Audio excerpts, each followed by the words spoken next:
Le texte de notre méditation aujourd'hui nous provient de l'évangile selon Matthieu du chapitre 26, dont nous allons étudier les versets 17 à 26, où il est question de la trahison de Jésus-Christ.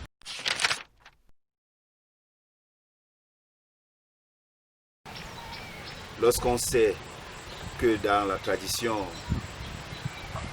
juive, lorsque la communauté est assise ou bien la famille est assise pour manger, ce n'est pas seulement chez les juifs, c'est une attitude dans une société, une attitude, je vais dire encore normale. Lorsqu'on mange, c'est chacun à son tour. Et lorsqu'on mange dans un même plat, chacun à son tour. Alors,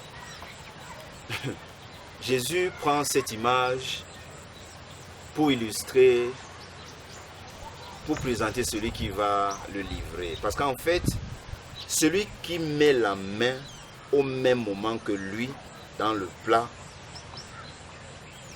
cela suppose que celui-là ne le voit plus comme un maître, ne le voit plus comme un supérieur, il le voit comme étant égal à Jésus. Non seulement comme étant égal, mais en fait c'est un acte de mépris. Parce que lors de la bienséance voudrait que chacun à son tour mette la main dans le plat pour en prendre et manger.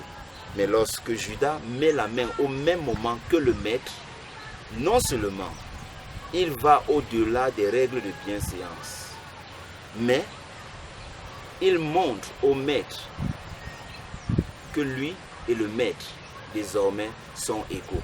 Donc voilà un acte qui révèle deux aspects. Qui veut dire au maître, désormais on est égaux, et qui veut dire au maître, je te méprise, en fait tu n'es pas mon maître, je ne te considère plus comme tel. Voilà ce que nous pouvons dire sur le comportement, l'acte de Judas qui consiste à mettre la main au même moment que le mettre dans le plat.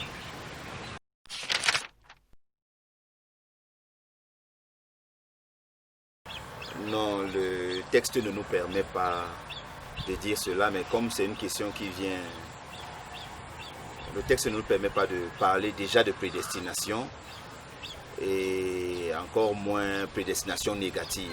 Mais ce que nous pouvons dire, c'est que on ne peut parler de prédestination qu'après l'événement. Tous les discours fondés sur la prédestination ont été des discours qui se tiennent après l'événement. Autrement dit, nous ne croyons pas à la prédestination, mais s'il faut ramener l'événement à Judas, a posteriori on va dire prédestination peut-être. Mais selon le récit, Judas n'est pas victime d'une prédestination négative, non. Judas a programmé faire ce qu'il avait à faire, il a réalisé ce qu'il voulait réaliser. S'il y a prédestination, comme je dis, on le parlera après. Mais en fait, il n'y a pas de prédestination, encore moins négative.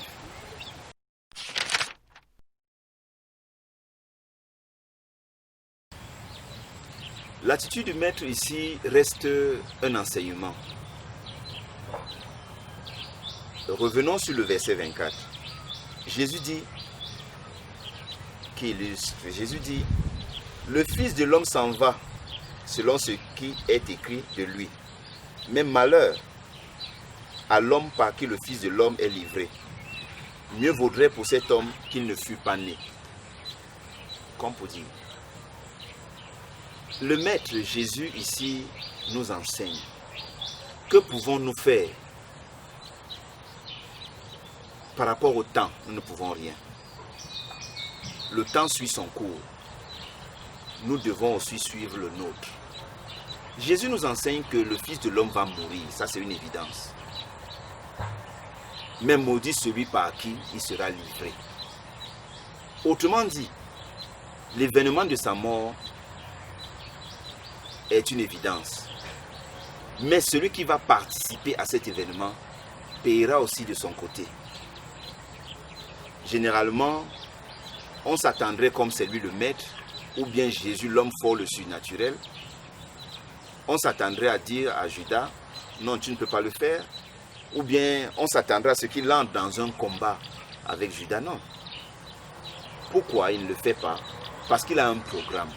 Il suit son programme. Judas aussi suit son programme. En effet, Jésus n'empêche pas ce qui doit arriver d'arriver. Parce qu'il sait le rôle qu'il est en train de jouer. Si c'était nous, on s'empresserait à nous opposer, à demander même au temps de ne pas arriver, au jour de la mort de ne pas arriver, à repousser même cette date, si cela dépendait de nous. Jésus connaît le temps et les circonstances, il peut les lire. Il nous enseigne aussi à les lire et à pouvoir vivre à pouvoir vivre dans notre actualité, non nous projeter. Je vais mourir, mais celui par qui cette mort sera occasionnée paiera aussi d'avoir participé à ma mort. Il n'est pas seulement le cas de Jésus parlant de mort. Cela concerne toute notre vie. Qu'est-ce que nous pouvons retenir dans ce passage? Comme d'habitude, les événements, entre guillemets, de la trahison de Jésus-Christ sont énoncés dans ce passage. Même si Jésus sait, il n'empêche pas ce qui doit arriver d'arriver parce qu'il sait la finalité. Autrement dit, il n'y a rien d'extraordinaire ou de prédestiné dans ce passage. Le narrateur nous présente des événements comme étant, pour chaque personnage ou pour chaque acteur, comme jouant son rôle. Jésus, qui marche avec les gens, il est en compagnie de ses disciples, qui un jour est trahi par son disciple. Son disciple qui va le trahir, chacun est dans son rôle.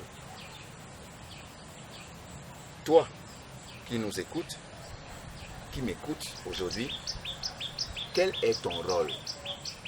Que chacun assume ses actes jusqu'au bout.